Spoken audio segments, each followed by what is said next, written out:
Dalam ilahi menuntut kesatuan, maju serta membela kebenaran untuk negara, bangsa dan kemakmuran. Untuk Allah tegakkan, untuk Allah tegakkan. Assalamualaikum warahmatullahi wabarakatuh. Innal hamdalillah nahmaduhu wa nasta'inuhu wa nastaghfiruh. Wa na'udzu billahi min syururi anfusina wa min sayyiati a'malina may yahdihillahu fala mudhillalah wa may yudlil fala hadiyalah. Asyhadu an la ilaha illallah wahdahu la syarika lahu wa anna Muhammadan abduhu wa rasuluh.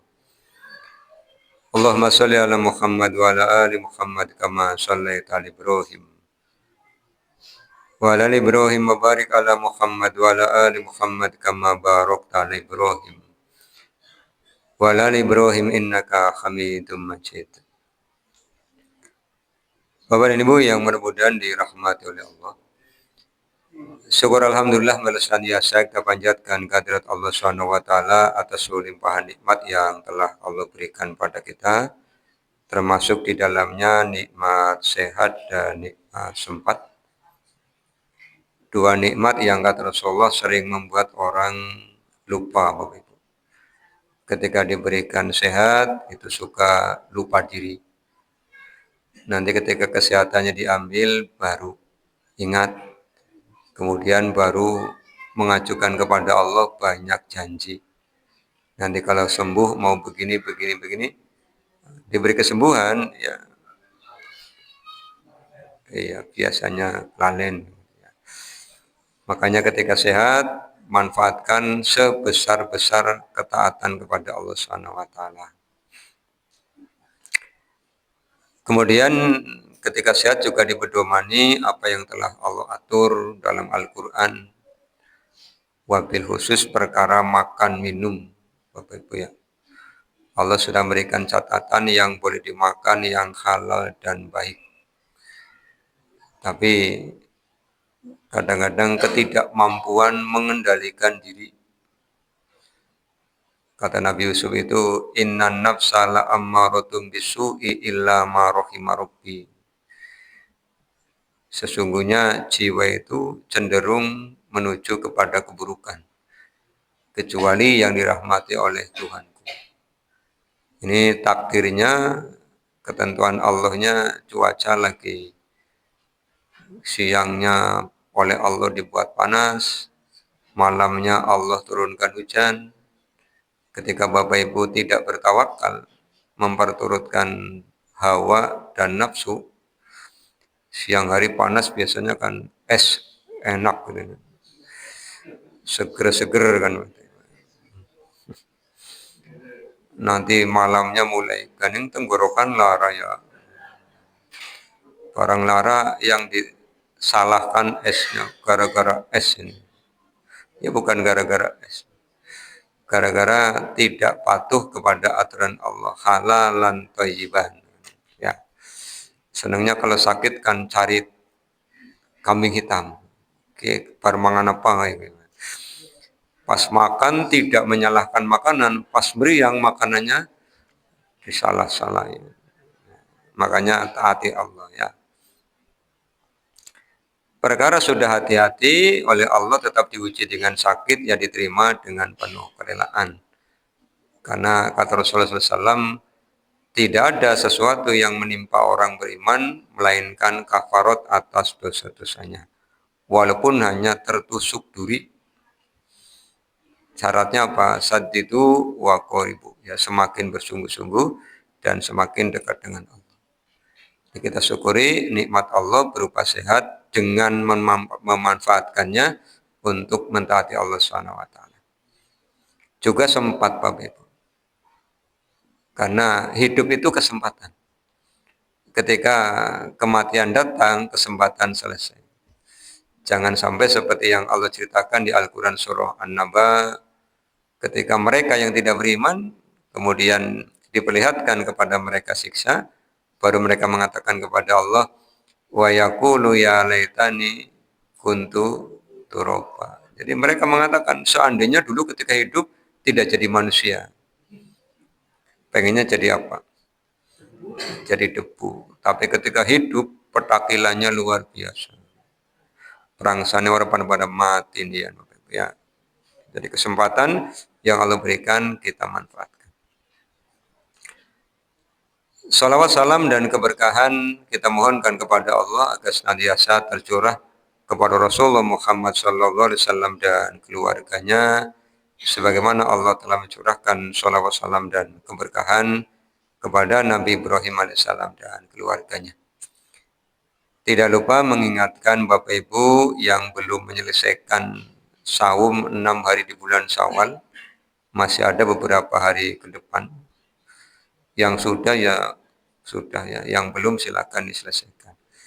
Karena kalau bulan Syawal saingannya memang berat.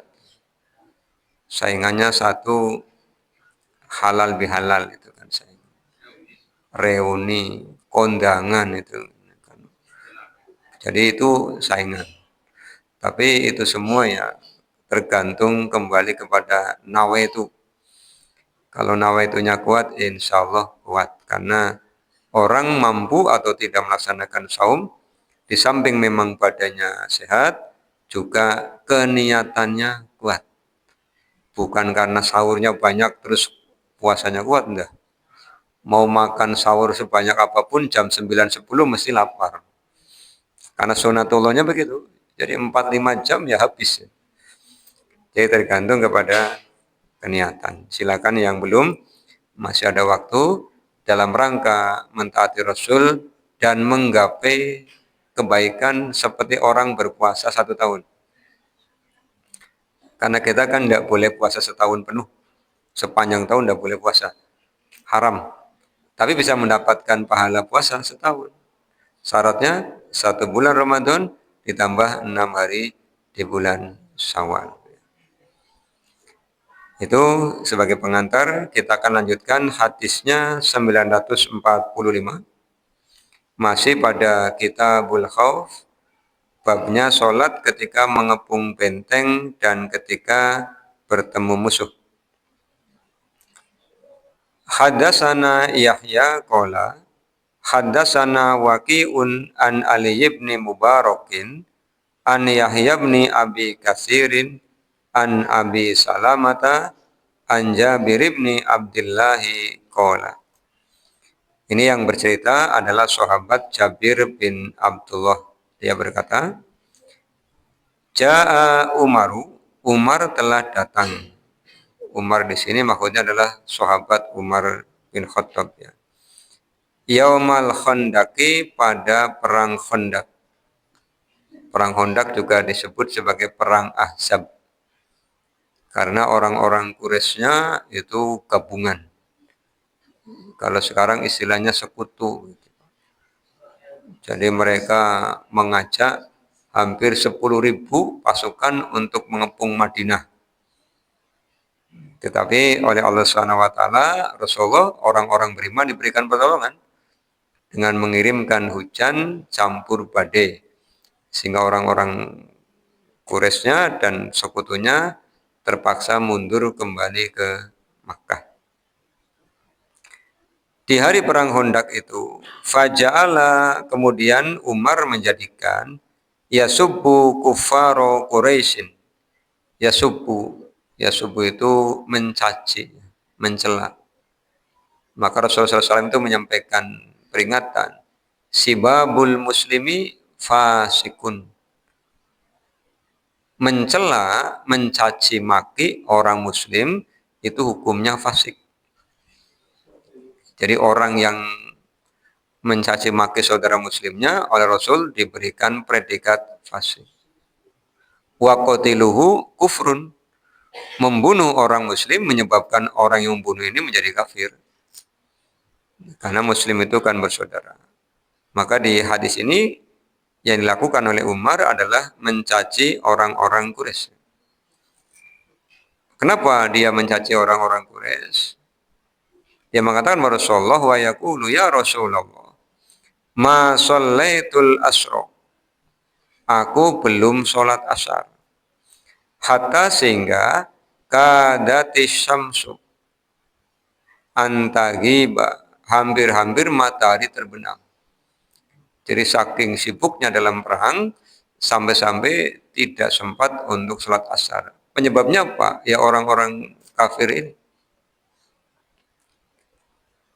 Kemudian Rasulullah SAW menyampaikan jawaban. Faqalan nabiyyu wa ana wallahi ma shallaituha ba'du.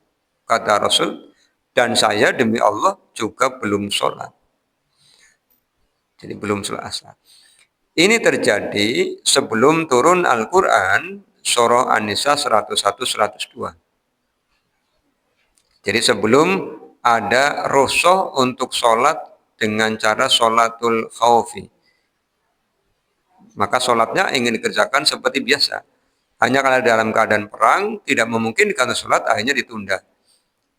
Ditunda, berhenti perangnya menjelang maghrib padahal belum asyar. Apa yang Rasulullah lakukan? Ini kata Jabir bin Abdullah, fanazala ila Budhana. Kemudian Rasulullah turun ke lembah Budhan.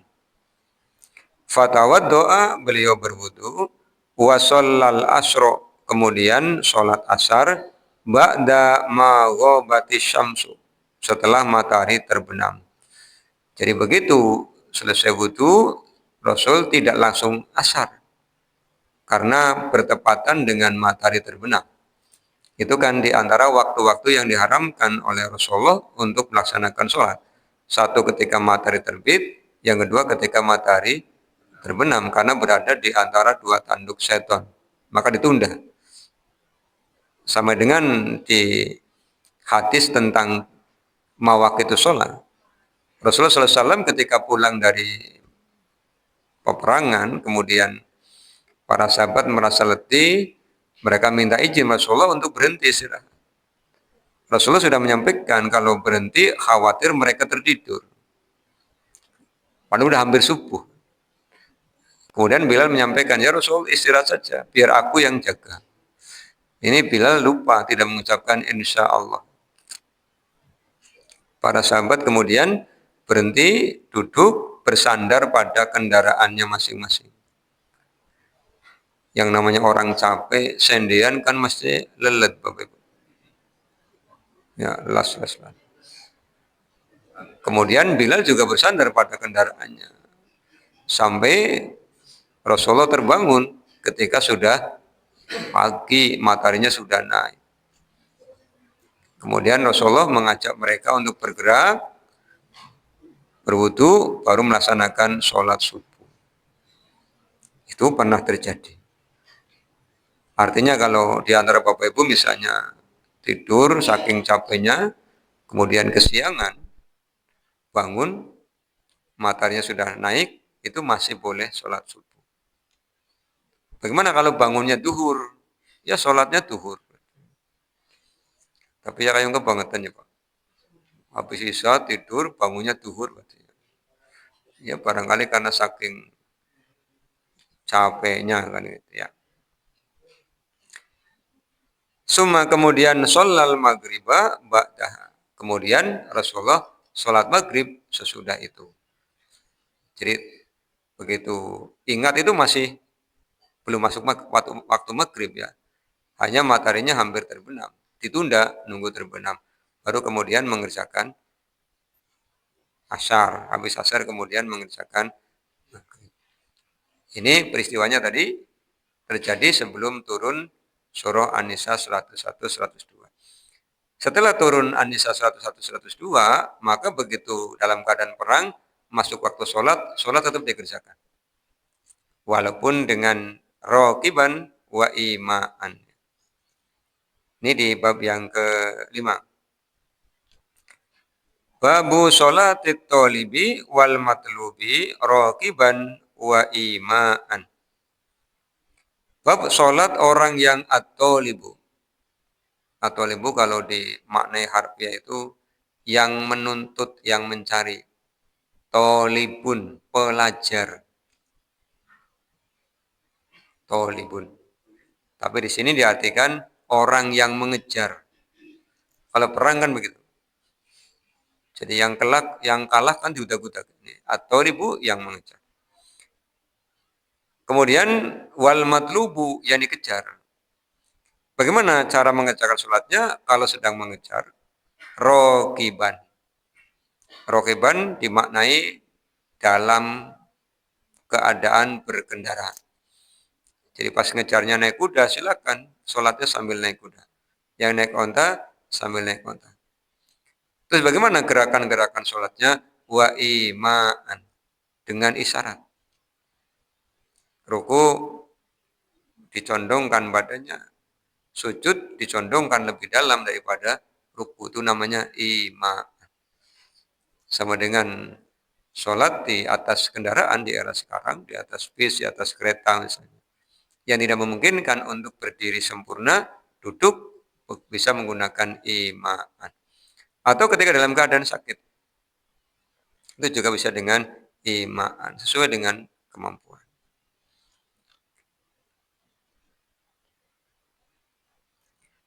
Kemudian diikuti pernyataannya Al-Walid. Zakartu telah menceritakan kepadaku lil Auza'i. Al-Auza'i sholata Surahbil bin Samti. Tentang sholatnya Surahbil bin As-Samti. Ini nama salah seorang sahabat ya, Surahbil. Washabihi dan sahabat-sahabatnya ala dohrid dabati, di atas punggung kendaraan. Fakola kemudian dia berkata, kazalikal amru indana. Demikianlah perintah yang diberikan kepada kami. Iza apabila tuhuwifal fautu. Tuhuwif, khawatir. Al fautu, waktunya habis. Kan ada ungkapan ajilu bitaubati qoblal maut wa ajilu bisolati qoblal faut. Ajilu, bersegeralah. Bersegeralah untuk bertobat sebelum datang kematian. Dan bersegeralah untuk sholat sebelum waktunya habis. Itu al-faut, itu waktu habisnya. Wahtajja al-walidu, dan al-walid berdalil ihtajja. Seperti di Al-Quran surah Al-Baqarah itu. Ketika Allah menceritakan tentang Namrud yang mendebat Nabi Ibrahim. Al-Baqarah ayat 258-nya. Alam taro ilalladzi hajja. Jadi itu artinya, apakah kamu tidak melihat orang yang mendebat Ibrahimu fi rabbihi, Nabi Ibrahim tentang Tuhannya. Ihtajja itu artinya mendebat. Berdalil ya. Wahtajja dan telah berdalil, hujjah. Ini sudah menjadi bahasa yang sering kita dengar. Ada ndak hujjahnya? Argumen, bukti gitu ya Pak. Kalau hijju itu berkunjung. Hijjul baiti. Nah, mengunjungi Baitullah. Jadi bahasa Arab istimewa Bapak. Diubah harokatnya langsung berubah artinya. Haja mendebat, hijju berkunjung. Kalau haji, ya, sebutan orang yang pulang haji. Biqaulin nabiyyi, dengan ucapan Nabi. Jadi ketika pengepungan Bani Quraidah, Rasulullah itu berpesan pada para sahabatnya. Sholat asalnya nanti. Sampai di mana? La yusolliyanna ahadun. Janganlah salah seorang di antara mereka sholat al-asro asar illa kecuali fi Bani Quraidah. Ketika sudah sampai ke Bani Quraidah. Tapi sahabat kemudian ada yang berhenti sholat, ada yang di atas kendaraan sholat, dan ada yang sholatnya sampai ketika Bani Quraidah. Ketika semuanya diceritakan Rasulullah tidak menyalahkan yang sholat di kendaraan, yang berhenti, dan juga tidak menyalahkan mereka yang sholatnya di Bani Quraidah. Semuanya diberikan penghargaan oleh Rasul. Itu Bab 5 kutipan oleh Imam Al-Bukhari ucapannya Al-Walid. Kemudian hadisnya 946. Haddatsana Abdullah ibnu Muhammad ibni Asma'a qala haddatsana Juwairiyatu an-Nafi'in an ibni Umar qala qala Nabiyyu Nabi SAW telah bersabda lana kepada kami lamma setelah roja'a minal ahzabi kembali dari perang Ahzab tahun kelima ya. La yusolliyanna ahadun. Janganlah mereka sholat seorang pun al-asro asar illa kecuali fi Bani Quraidota. Ketika sampai di Bani Quraidah. Sama dengan yang tadi dikutip oleh Al-Walid.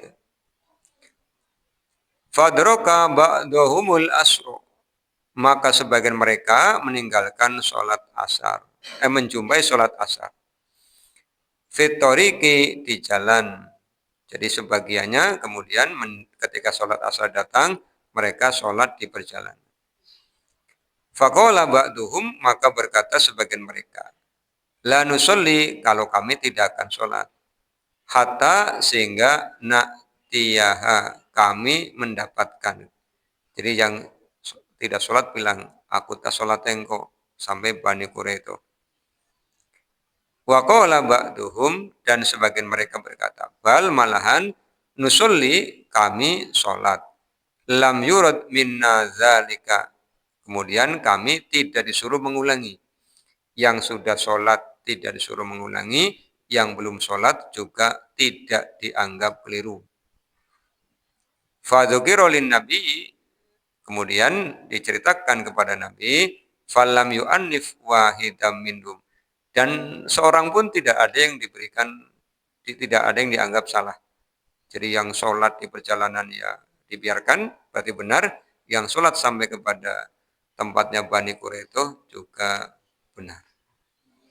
Ini mencerminkan Nabi orang yang bijaksana. Ya. Itu sholat para sahabat ketika dalam peperangan. Yang terakhir bab 6 dalam Kitabul Khauf, babut takbiri wal gholasi bisubhi wassolati indal igharati wal kharbi. Bab takbir wal golas, golas itu gelap ya. Bab takbir, gelapnya waktu subuh, dan sholat ketika mengepung dan ketika berperang. Jadi ketika mau melakukan penyerbuan, ini di hadis 947, Haddasana Musaddadun qala haddasana Hammadun an Abdul Aziz ibn Suhaibin wa Sabiti al-Bunani an Anas ibn Malikin anna Rasulullah SAW, bahwasanya Rasulullah SAW sholat subha, telah sholat subuh bi gholasin, ketika masih gelap ya, gholas. Summa kemudian rokiba, berkendara. Faqala, Rasulullah bersabda, Allahu Akbar. Ini bukan takbir sholat ya, tapi takbir ketika mau melakukan penyerbuan.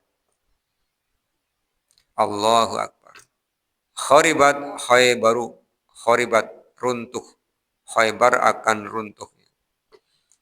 Inna sesungguhnya kami, idza apabila nazalna, kami turun, bisa hati kaumin, ke halaman suatu kaum, fasa'a sobahul mungzarin.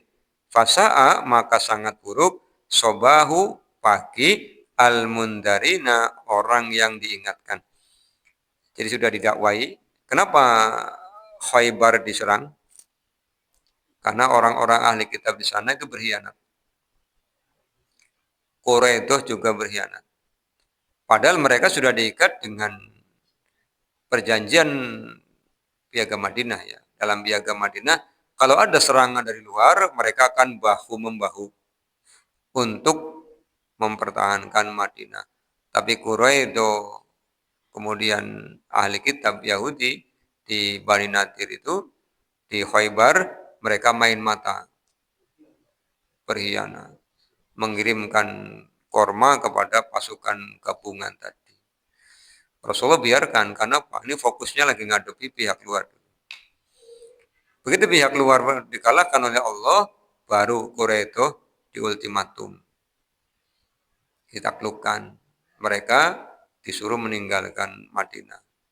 Yahudi Khaybar ditaklukkan, mereka disuruh meninggalkan Madinah. Dengan tiap-tiap orang diberi 1 ekor onta, tiap-tiap onta membawa bekal makanan sekuatnya. Dan mereka semuanya meninggalkan Madinah.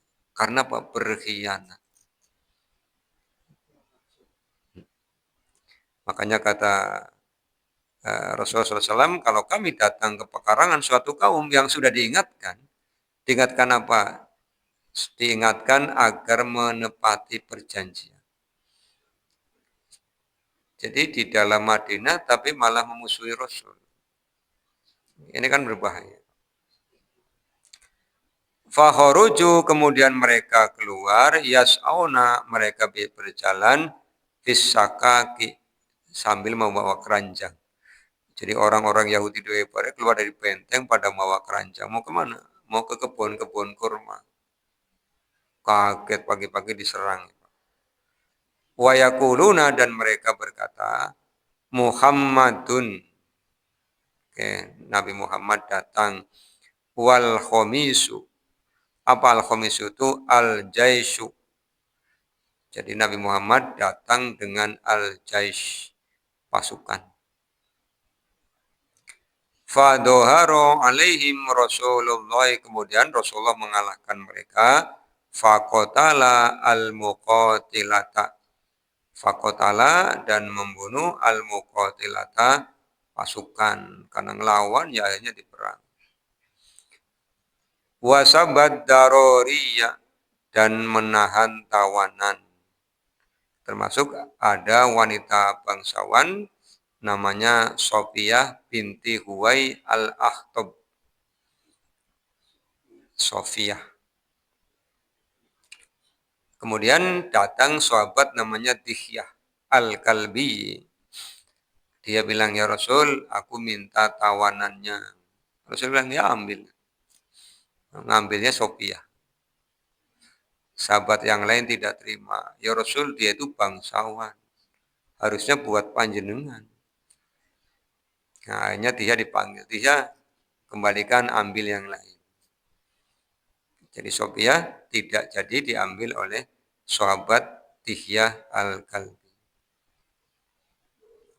Kemudian Sofiyahnya itu buat Rasul. Dinikahi. Wasorot li Rasulillahi sallallahu alaihi wasallam summa tazawwajaha. Dinikahi. Ini wanita terakhir yang dinikahi oleh Rasul. Wa ja'ala sodakoha, dan Rasulullah menjadikan sodakoha. Sodako di sini maknanya adalah mahar. Ini ayat 4 ya. Wa atun nisa soduqotihinna nikhla. Maharnya apa? Itkoha, memerdekakannya. Jadi dimerdekakan itu sebagai mahar. Kalau nebus kan banyak, Pak. Seperti ketika Rasulullah SAW diminta tolong oleh Juwairiyah binti Al-Haris ya. Juwairiyah binti Al-Haris ini adalah wanita dari Bani Mustalik. Ini juga ditaklukkan Rasul karena mereka juga berkhianat. Kemudian ditawanlah laki-laki dan perempuannya termasuk Juwairiyah. Ini Juwairiyah ditawan oleh salah seorang sahabat. Kemudian dia minta dimerdekakan. Dia mendatangi rumahnya Ibunda Aisyah. Ketemu Rasul, kemudian dia minta tolong Rasul, ya Rasul, aku minta dipinjami harta untuk menebus diriku. Kata Rasulullah, mau ndak yang lebih baik? Apa? Masuk Islam. Nanti kamu dimerdekakan. Lah bapaknya, Al-Haris ini dari Bani Mustalik menyiapkan 6 ekor unta untuk menebus putrinya. Berarti kan mahal, Pak. Kemudian yang dua ekor unta terbaik itu disembunyikan. Yang 4 dibawa pada Rasulullah. Rasulullah tanya, kurang 2, hanya bawa 4. Iya, tapi yang 2 kau sembunyikan di sini, di sini. Kaget. Padahal pas menyembunyikan tidak ada orang lain selain diri. Ini yang menyebabkan kemudian Al-Haris ini masuk Islam. Begitu Al-Haris ini masuk Islam, maka seluruh sahabat yang menahan tawanan Bani Mustalik dimerdekakan. Hadiah. Karena apa? Setelah Al-Haris masuk Islam, Juwairiyah hanya dinikah Rasulullah. Para sahabat kemudian bilang, tidak pantas keluarga mertuanya Rasul menjadi tawanan. Jadi dimerdekakan. Maka Juwairiyah ini wanita yang diberkahi karena dia kaumnya itu bebas. Nanti dibaca dalam kitabnya Dr. Muhammad As-Salafi. Juwairiyah. Bukan Juwair, Juwai.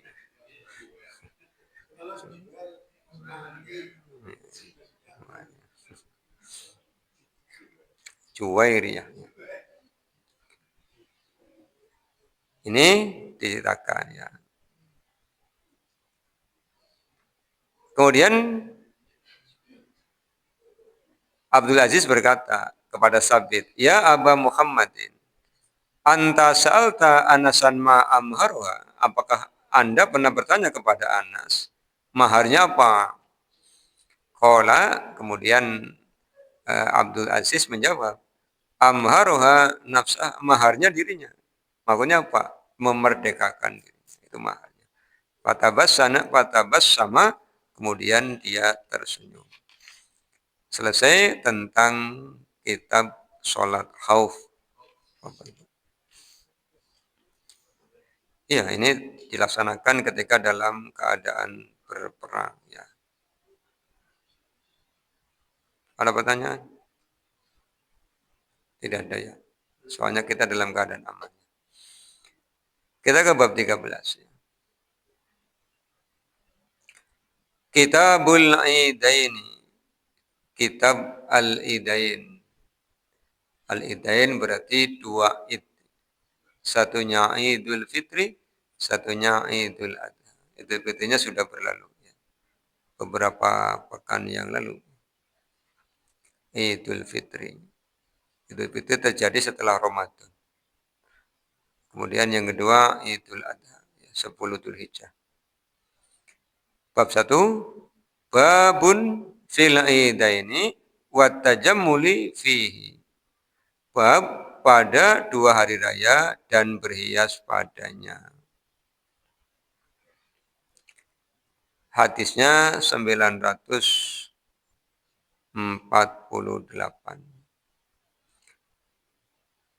Haddasana Abul Yamani qala. Telah menceritakan kepada kami Abul Yaman, dia berkata, Ahbarona Su'aibun, telah mengabarkan kepada kami Su'aib, Anis Zuhri dari Az-Zuhri, qala, dia berkata, Ahbaroni, telah mengabarkan kepadaku Salim ibnu Abdillahi, Salim bin Abdullah, Anna Abdullah ibna Umaru, bahwasanya Abdullah bin Umar qala, telah berkata, Akhoda Umaru, Umar telah mengambil jubatan, jubah, min istabrokin. Ini jenis jubah namanya istabrok. Ini di Quran ada apa ya? Surah apa ya?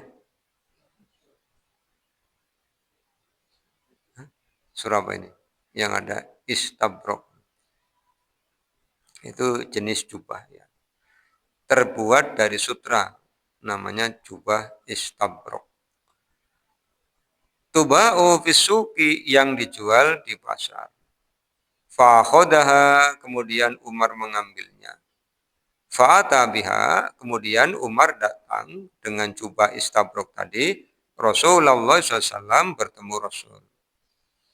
Faqala, kemudian Umar berkata, ya Rasulullah, wahai Rasul, ibta hadihi, belilah jubah ini.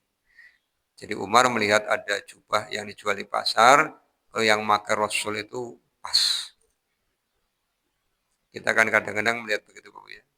Jadi ada baju, kita lihat yang tenggo Pak Fulan kayong pas. Sesuai dengan dedek pengadek kan. Yang sering tidak jadi beli itu harganya Pak. Tidak pas. Tidak pas dengan keinginan. Makanya beli bajunya satu, milihnya yang berjam-jam itu kan dalam rangka cari yang pas.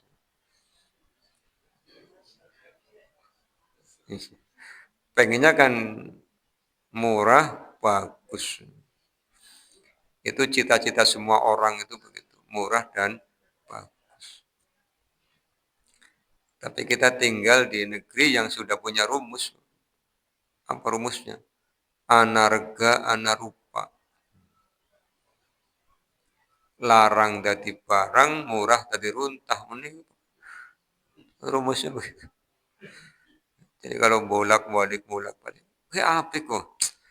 Iya, bisa orang situ. Harganya orang apik ya. Pengennya sing apik, murah. Syukur-syukur murah gratis. Cita-cita semua orang. Makanya kalau ada info gratis kan ya seneng loh ya. Kemudian apa pesannya Umar itu? Tajammal biha yang akan engkau kenakan lil'idi pada waktu sholat itu. Ketika saya masih ngaji, baik pada saat madrasah maupun sanawiyah, di tempat kami tinggal itu kalau Idul Fitri itu ada bapak-bapak itu pada pakai jas Pak. Ya, jadi mereka memakainya hanya itu aja. Kalau Idul Fitri itu ada pakai sarung terus pakai baju, nah nanti di luarnya pakai jas. Kalau imamnya sudah disiapkan, jadi ada baju khusus itu yang ada di tempat pengimaman. Karena dulu sholatnya masih di masjid ya. Jadi satu kampung itu. Nanti yang datangnya awalan di depan, yang datangnya akhirnya di belakang. Tapi udah diatur, ibu-ibu itu semuanya di halaman.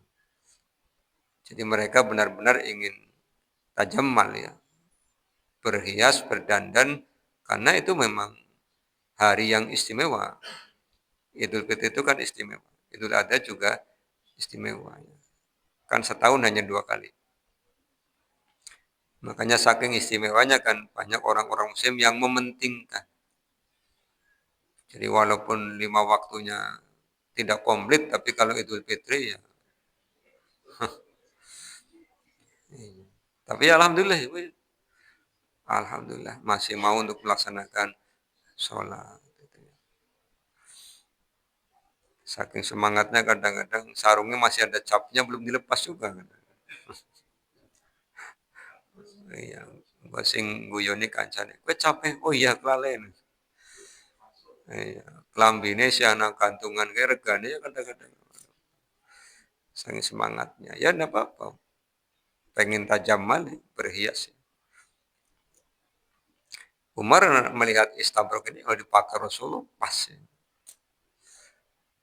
Wal wufudi dan juga bisa engkau pakai ya Rasul ketika engkau menerima utusan. Dan ini juga menjadi tradisi kita. Ya.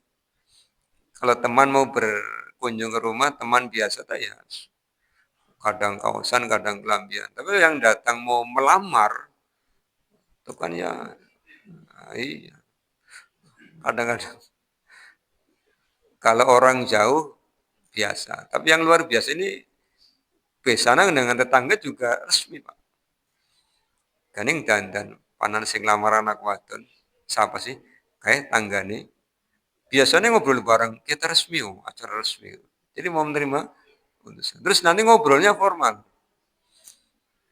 Meskipun setelah itu biasa lagi. Gitu.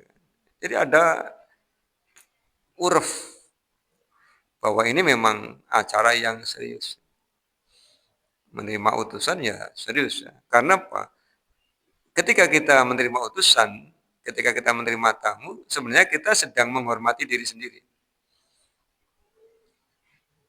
Kalau ada tamu kemudian kitanya tidak menghormati, iya, ya nanti tamunya pulang kayak wong orang regani awake dewek kan.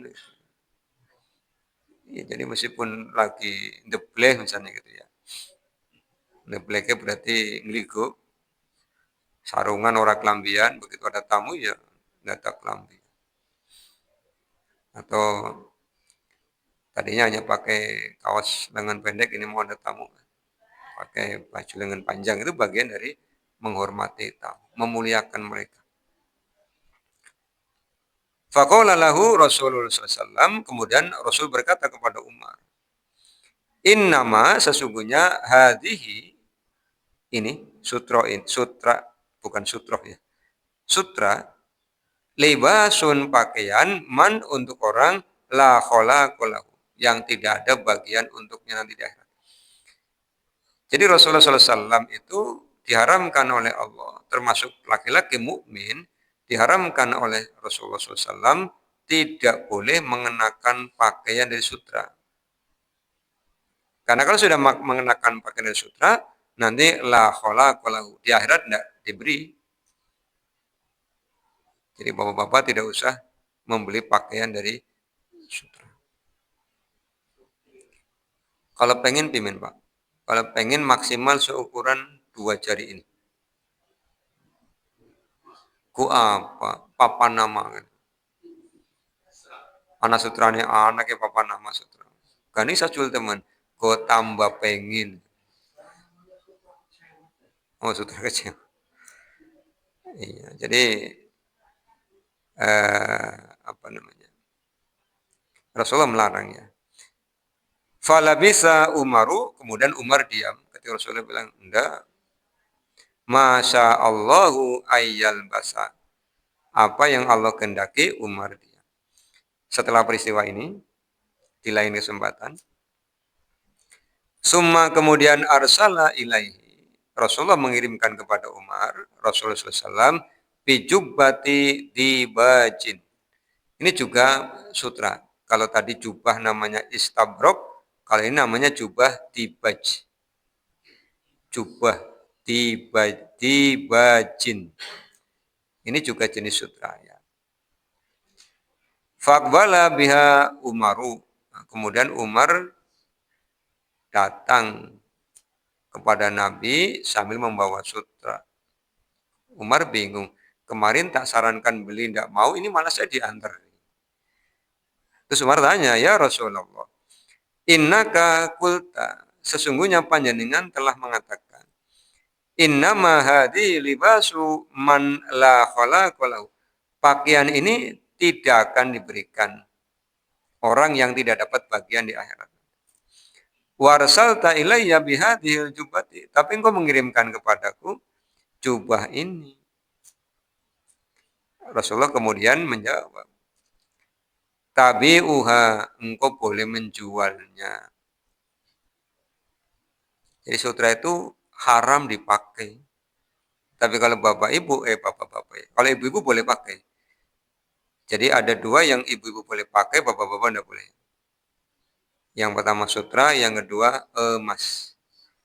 Ibu-ibu boleh pakai emas. Ada e-nya. Bukan mas. Kalau mas panggilan kakak dalam bahasa Jawa, itu mas. Ini emas.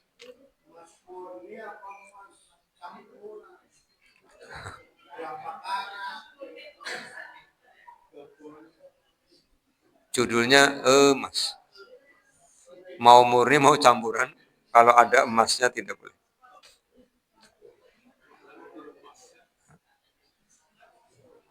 Kalau mau pakai ya jangan pakai emas. Barak. Rasulullah bilang, tabi'uha, engkau boleh menjualnya. Jadi sutra itu haram untuk dipakai laki-laki. Kalau ada yang memberi pada bapak-bapak, diberi baju sutra, boleh dijual. Au tusibu biha hajataka. Atau tusibu, engkau memberikan sutra itu hajataka, sesuai kebutuhanmu. Maka oleh Umar kemudian dikirimkan kepada saudaranya di Makkah yang masih jahiliyah. antarakan pada saudaranya yang belum beriman. Ini pesannya apa, Bapak Ibu? Terkait dengan sholat id ini, sholat id ya. Kemarin sudah Idul Fitri, insya Allah kalau kita diberi kesempatan untuk bertemu dengan Idul Adha, silakan berhias. Ya, tajam tajam mal. Selesai, kita tutup dengan doa kafaratul majlis. Subhanakallahumma bihamdika asyhadu an la ilaha illa anta astaghfiruka wa atubu ilaika. Assalamualaikum warahmatullahi wabarakatuh.